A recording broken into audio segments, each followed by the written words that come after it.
It's your soft-spoken red panda curled up here in the quiet with you tonight.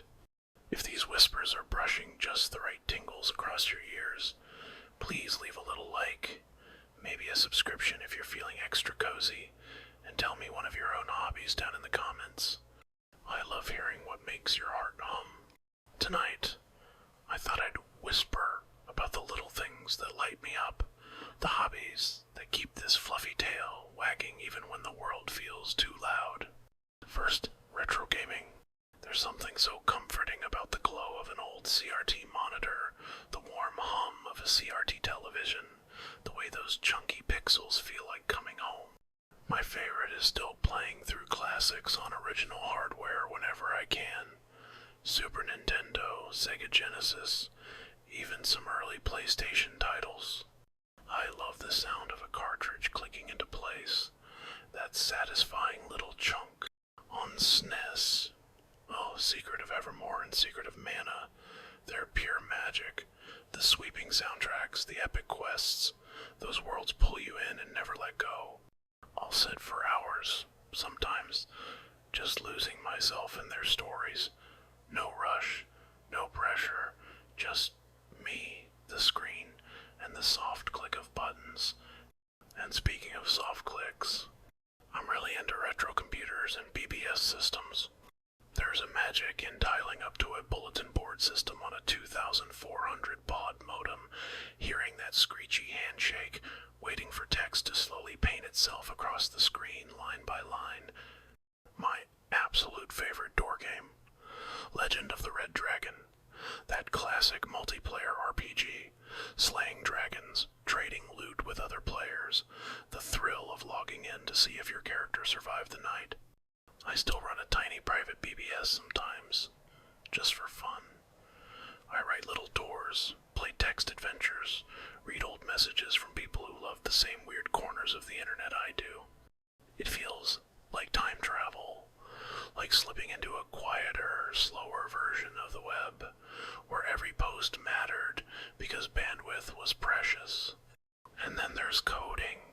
I love programming little games and tools for retro hardware, writing BASIC on a Commodore 64 emulator, or assembly on an old Atari, or even making tiny websites that look like they're from 1998. There's something satisfying about making something work with so few resources. Every byte counts, every cycle matters. It's like digital origami, folding logic until it becomes fun. My partner and I also have this shared love for aquariums, especially fish tanks. He's the fish guy. He can tell you every species, every water parameter, every little quirk. I just love sitting and watching them glide. The slow sway of plants, the soft glow of the light through the water, the peaceful bubbles rising. There's something hypnotic about it, like the tank is its own tiny universe, calm, contained, beautiful. Sometimes I'll put my microphone right up to the glass, let you hear the gentle filter hum, the occasional pop of an air stone. It's one of my favorite ways to relax, just breathing in sync with the fish. And of course, being a furry. This red panda Zona isn't just an avatar, it's a big part of how I express myself. The fluff, the tail, the little ears that twitch when I'm happy, it all feels right.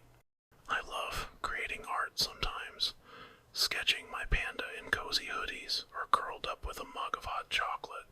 I love role-playing gentle, story-driven scenes with friends, soft-spoken moments in safe little worlds we build together. It's comfort, it's creativity, it's connection. So those are my quiet joys. Retro games like Secret of Evermore and Secret of Mana, BBS adventures and Legend of the Red Dragon, coding tiny things, fish tanks, and this fluffy red panda life. They're not flashy, they're not loud, but they make my days feel warm and safe. And mine, if any of that sparked a little tingle, or reminded you of your own hobbies, tell me in the comments. I read every one. I love knowing what lights you up too. Thank you for spending this soft moment with me. Sweet dreams, Void Wanderers. I'll be here whenever you need a quiet place to rest.